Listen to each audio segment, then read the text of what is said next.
Okay, we're back. Hi everyone, how are you doing? I was live a moment ago before something happened, but I'm back now. So let's go. Nothing is going to stop us on this channel. Nothing. Not even bad internet, you know. All right, good evening. How are you doing? Thank you for joining this live stream. My name is Michael. I'm a Nigerian Canadian living in Canada. I make content about life in Canada as an immigrant. All right. This is fast becoming your regular Sunday night show. I had a live stream like this, I think 2 weeks ago or thereabout. And I thought, why not? I have something else we can talk about tonight. However, I would like us to, revisit the last live stream. And the last one was about someone who was complaining about um, the fact that he earns about 120K and was still struggling or is still struggling as an immigrant in Canada. So I spoke about it on the channel on the live stream like this.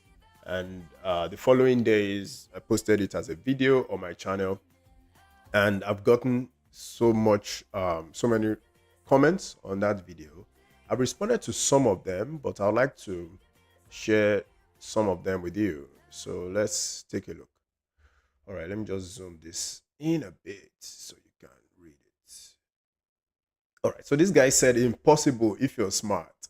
Everyone starts somewhere. If you need to live with multiple people or live with family to keep living expenses low, then do it. Eating out a new car, newest phone, etc.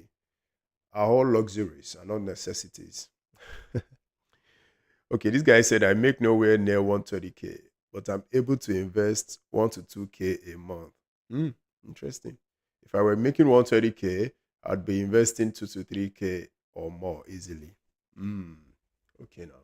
Nice. Must be nice. Hmm.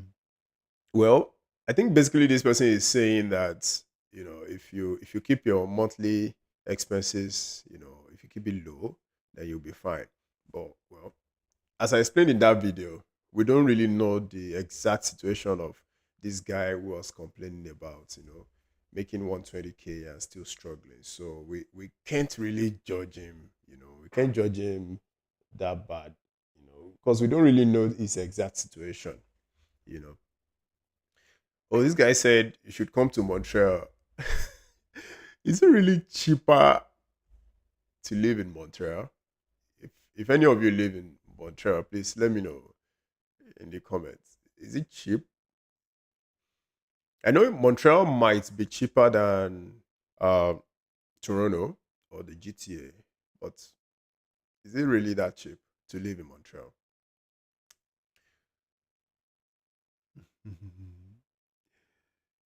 This guy's comment was the one that got to me the most. He said, "Who the F earns 120K doing what?" Dude, people earn that way more than that, even. Yeah. So I don't know why this guy is surprised that some people are earning 120K or more. Well, somebody already responded to him. Yeah. Lots of tech, sales, and finance jobs pay that much. But keep in mind, after taxes, they don't get all of that. Of course, you won't get all of that after taxes. In Ontario, for example, the take home pay would be about 87K. Yeah, that's right. Okay. Interesting comments, honestly. Interesting comments. I think this guy was talking about rent and all that. Yeah. If you've not seen this video, go on my channel and yeah, it's a really interesting one. I highlighted the different comments that were made on that tweet on X. Okay, today's topic, right? I'll be talking about taxes in Canada. You know, I was just browsing on Twitter. In case you don't know, I spend a lot of time on Twitter. That's more like the social media where I actually, I'm usually on. Although I don't talk much on Twitter because I find out I've been a bit busy, but then I still see interesting topics and I try to contribute. Well, we're going to be talking about some tweets. Someone tweeted that, oh, they make, how much did he say he makes? Oh, okay, well, this guy did not really talk about how much he was making. Yeah, but it's more about taxes, right? He said this person actually said that they they pay 49% in taxes. I doubt if that's true though. Okay, let's just get into it. Let me bring up the tweets so we can talk about it and let me know what you think. Okay.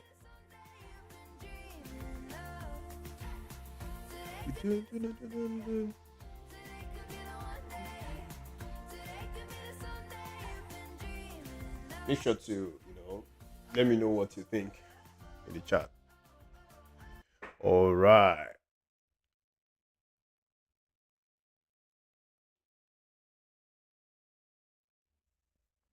Okay. Yeah, basically I'm going to talk about this. Like, can immigrants criticize Canada? Because responses to that tweet made me feel like some people think because you're an immigrant in Canada, you've lost your right or you forfeited your right to complain. Oh, wow. I don't think so, though. I don't think so. I don't think because you're an immigrant in Canada, you should not complain. You know, people should be able to complain. All right, so let's look at the tweet. All right, this is the debate. This guy tweeted that there is nothing right about paying 49% of your income in taxes. On top of that, you pay between 5 to 15% on everything you buy, except for groceries and baby items, depending on where you live in the country. So by that, it's talking about GST, HST, right? But do you really think you pay up to 49% of your income? Well, there were really interesting responses and all, and I'm going to show you some of them, right? But before we look at the responses, let us actually see where this all started from. So this is the root tweet. Someone posted on Twitter or X. I don't know. I still I still call it Twitter, right? This is the root tweet. You migrate, but still trying to find your footing. So the free healthcare and every other thing is sweet and beneficial. Then you get into the top 10% tax bracket, and all of a sudden, it's how things are expensive. Like it's our collective responsibility to manage your budget. Someone tell me, what does this KMFT thing, what does it really stand for? Maybe it's a Gen Z slang, I don't know. Well, the root tweet exactly says when new immigrants complain about earning, but things being costly, what they are really trying to complain about is taxes. And that's why many of them join conservative parties. You want a good system, but don't want to chip in. Off the road for me, please. Oh my. What do you think? Do you agree with this comment that um, when people are complaining about high cost of living in Canada, when they are earning a lot of money, what they are really trying to complain about is taxes? Do you agree with that? Do you think it is true? Well, I think it's a nice uh, perspective actually, but I don't think it is exactly true. You know, however, I think it is what it is, right? I think it is what it is. But then let's look at it this way. So this guy is saying that Immigrants, when they come to Canada, usually complain about, taxes. But they don't complain about taxes until when they've started earning a lot of money. Because apparently it is when you started earning a lot of money that you will feel the weight of tax payments in Canada, which I think is true to an extent, right? When you are earning 20K or when you're earning minimum wage, you don't really pay a lot of taxes, which makes sense because in Canada, it's progressive tax, right? The more you earn, the more you pay in taxes. So if you're not earning much, you don't pay much in taxes. In fact, you're going to get all the benefits from the government and all that. So this guy is saying that people don't complain at that point. When they are enjoying all the benefits, they don't complain. When they are making little money, they don't complain. But the moment they start earning a lot of money and it is then their turn to, pay high taxes, they start complaining. I think that's true, right? So the tweet we actually want to talk about. So this one I just showed you is the root tweet that's our guy is responding to. All right, so let's go to the response again. He's saying that there's nothing right about paying 49% of your income on taxes. On top of that, you pay HST, right, which is extra taxes that you pay on purchases, on normal like sales tax, right, in Canada. Then thereafter, you pay carbon tax that's passed down to you by industries that make your food. By the way, you also pay accommodation taxes when you stay in an hotel, of course. It makes no sense at all. The Canadian system, as it is, rewards mediocrity, mm, and punish hard work. Do you agree? The part that actually stood out for me in this guy's tweets is the part where he said, "Why am I forced to pay for the healthcare of others in taxes? Why can't everyone be responsible for their own healthcare in private insurance? Further, why has provinces kept..." This guy is complaining about paying taxes and that the taxes are used to fund public healthcare. Everyone knows that in Canada, there's free healthcare, right? Free, so to say. It's not free, it's insurance, right? But it makes healthcare available for everyone. And this guy is complaining about it. This is actually the only part that thi- this is one part that stood out to me, and I'm like, dude, really? You know, I agree with this part where he says it is not wrong for anyone to fight to keep more of their money, especially when they worked for it, and anyone who says otherwise, you know. But the part I totally disagree with is that him saying that everyone should be responsible for their own healthcare in private insurance. I think this guy, eh, well, is probably blinded by privilege, right? Probably blinded by privilege. Okay, let's move on. Yeah, like, dude, seriously, no one is forcing you to pay healthcare. No one. I don't think anyone is forcing you to pay healthcare.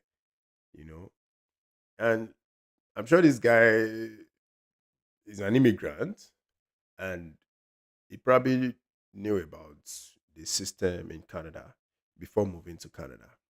You know, which brings me to the different responses that this guy got. Oh my. The responses range from, if you don't like it, leave.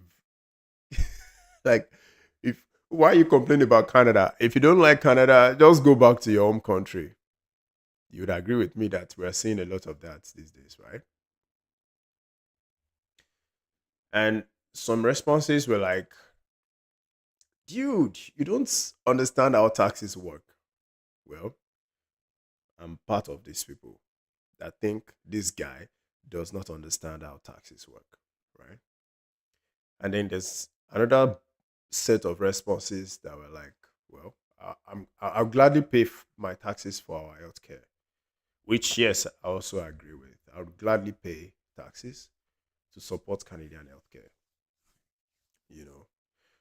But I don't agree with the responses that were trying to say that he should go back. He should go back to his home country. No, I don't think that makes sense. I don't think so. There were so many responses. When I was preparing these slides, I was thinking, should I include those tweets? But I think maybe not, because they were really nasty, tweets in response to the guy.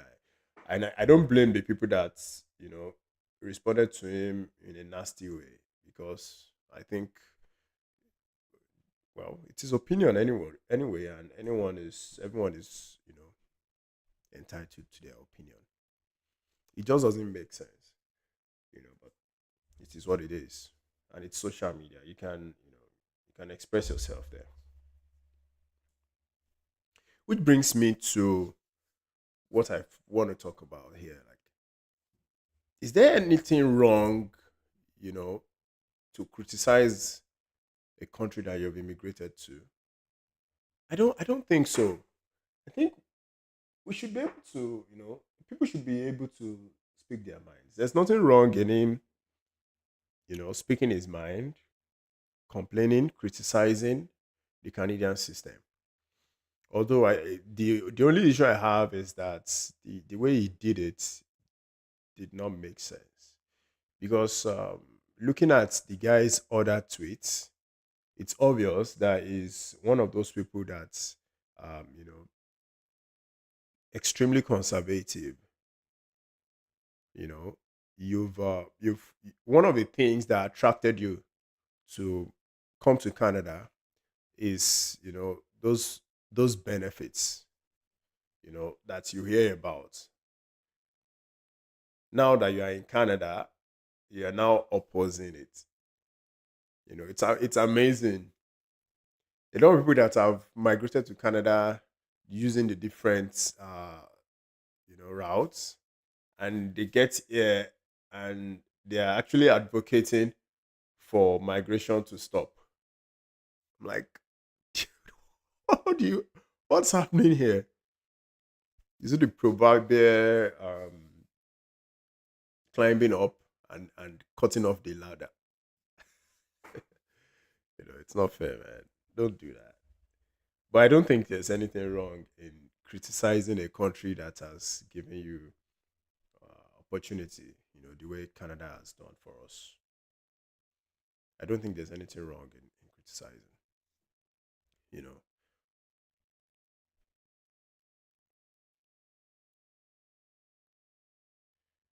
So for people who are telling the guy that, dude, be grateful, Canada has helped you. So I saw a tweet where someone said that Canada brought you from your shit old country, and you're here complaining. Go back. Stuff like that. Yeah, it's a valid point to an extent. Canada opened its doors for us to come here as immigrants and provided us with safety, um, stability, opportunity, right? And yeah, what class healthcare and education, and some semblance of rule of law and human rights. And these are things that a lot of immigrants did not actually enjoy in their home country. You see people who have come to Canada, who have maybe who are running away from persecution in their home country. You see people seeking asylum in Canada. You see people who have come to Canada, running away from judgment in their home country. Canada is yeah, is seen as a bastion of human rights, right? But you see the problem with saying that people should not complain is that it shuts down legitimate feedback. I think that guy has a point to an extent, and it deserves to actually be listened to. Let's understand his point of view. Where is he coming from? Although when I looked at it, it seems to me like the guy is just a selfish person, you know. But then it doesn't mean we should all shout him down and say, be grateful, go back to your country. I don't think that makes sense, you know. There will be legitimate concerns about affordability, you know, the whole cost of living crisis right now in Canada. Myself on this channel, I've spoken about cost of living crisis a lot, right? I've spoken about the housing issues, you know. I've spoken about the different issues. So there will be legitimate concerns, and we need to encourage people to, talk about it. In talking about it, solutions will come up, right? So I think we should encourage dialogue. And it's not every time you say go back home, go back to your country. It's giving, weak IQ or low IQ. Another perspective in the responses are the people who said, "Oh, I deserve better." You know, I'm paying too much in taxes. Yeah, there's it's crazy, But I realize that a lot of people who complain do not really offer any solution, right? So you're complaining about taxes. You're complaining about everything. You're complaining about how healthcare is shit, right? But what are you doing to make it better? Or what are you suggesting? Are you even participating in your local politics? Do you know who your representatives are? You know, or you're just living your life. You don't care about politics. Did you vote? Did you cast your vote in the last election? Who did you vote for? These are the issues. So just complaining without context makes no difference, really.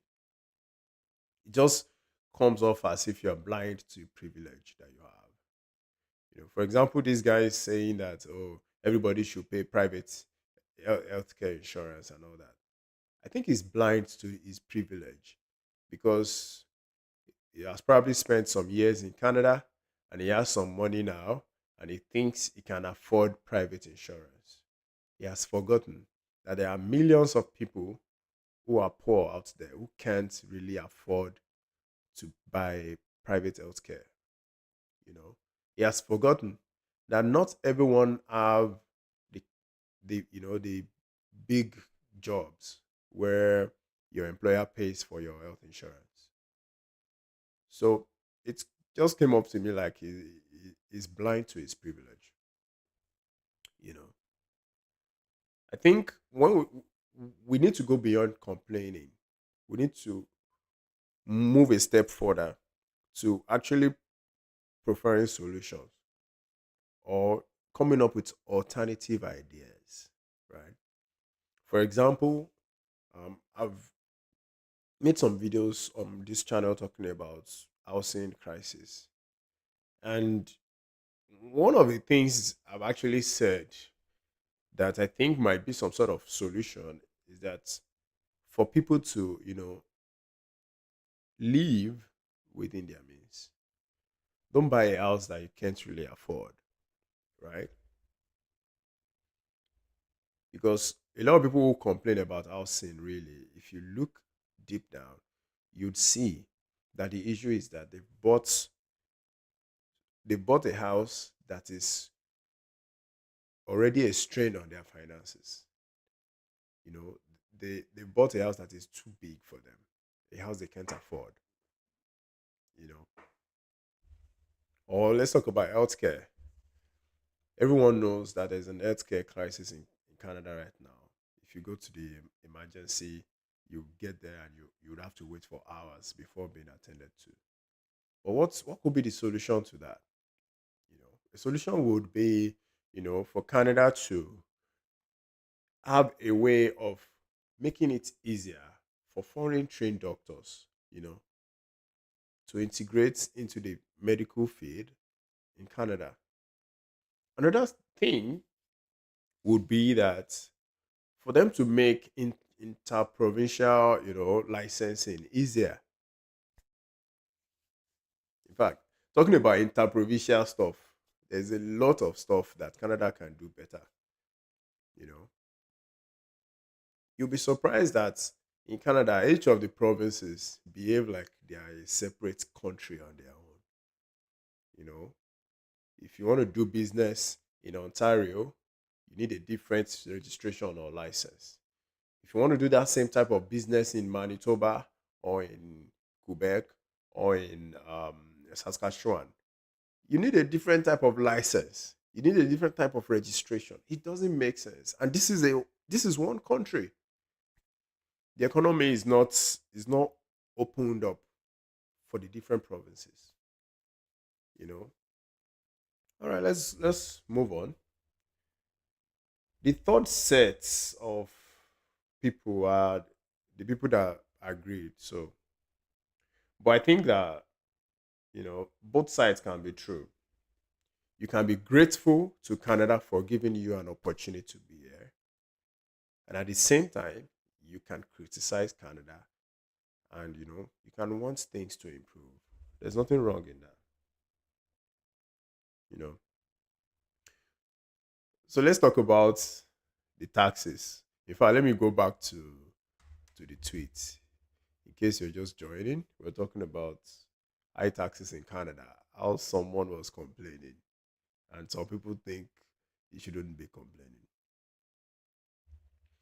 So he said that um, 49% of your income being paid in taxes. Is that really true? We need to talk about it. And aside that, he also mentioned something here that why are provinces kept monopoly of liquor sales, vehicle insurance, and energy? Not all provinces have monopoly of insurance, right? And energy is privatized. Also, liquor sales. I don't think this guy has gone to many provinces in Canada. And what we have in telco and retail is not monopoly. I think the word you're looking for is oligopoly. And yes, I don't like the whole oligopoly situation in Canada because telecommunication is controlled by I think three big companies. Retail is controlled by three or four big companies. Finance banking is controlled by about maybe five big big banks. It doesn't make sense. But let's talk about the 49% thing. You don't pay 49% on all your income. No. You know, you only pay that rate at an income maybe when you're top 5% earner in Canada. And I don't know if this guy is. On Twitter he claims that he earns about 250,000 every year. No one knows how true that is. But then you don't pay 49% of your income in taxes, you know. And the way the taxes are calculated, it's not flat, right? It's graduated. So for your first 50K, you might be taxed at 20 to 25%. Then the next portion 30%. Then the next portion 40%. Then 49%. But by the time you add up everything, the effective rate is much lower. So it's not going to be 49%. So 49% might be the top band, but it won't be what you pay all across your income. That's that. So this is an example, right? If you're in Ontario and you earn 120K, what you're going to be paying in taxes will be around 32K, which is 27% of your income. Not 49%, you know, not 49%. Let's talk about what we get, what our taxes actually buy for us, right? For some reason, I think everyone already knows all of this, right? Healthcare, education, infrastructure, the roads, the transit that you take, electricity, water. Your taxes pay part of it. Safety net, those benefits that you get when you just landed in Canada and you don't have a job, and you know the government is helping you out, subsidizing your rent, or when you lose your job and you're getting employment insurance. You know, it's your taxes. I know somebody is going to say that, well, EI is not from taxes, blah blah blah. Well, taxes are part of it. I know it's some sort of insurance, but do you really believe that the premium you're paying is enough? Oh my. Okay, so one form of insurance that the government is not really adding money to, it would be your car insurance. Now look at how much you're paying for your car insurance. You know, compare the premium to the premium you pay on your employment insurance. You see that there's vast difference, right? Taxes also go to public services. You know, public services, the police, the fire, you know, and the parks that you go to that you enjoy. That place that you take all your pictures.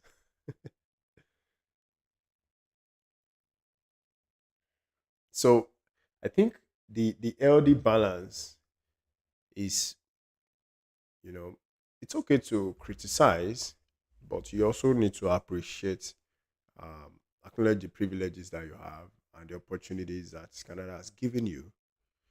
Then you contribute, you vote, you engage in policy making, engage. And also, there's a part for advocacy. Speak to your MPP or your MP and advocate for things that you hold dearly. That's the way to go. That's the only method that can work. Not just complaining on Twitter. You know, I think I won't talk about this because I think I already talked about it.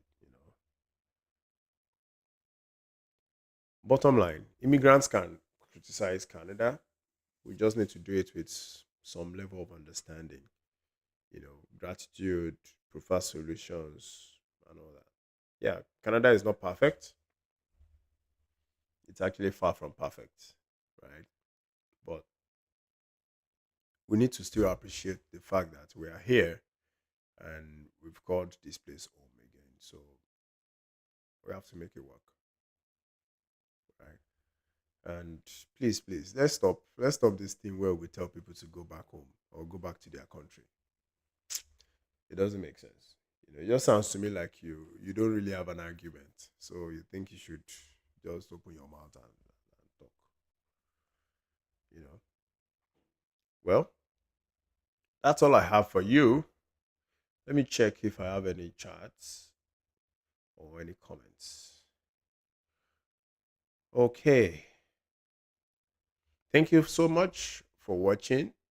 Thank you for hanging out with me tonight.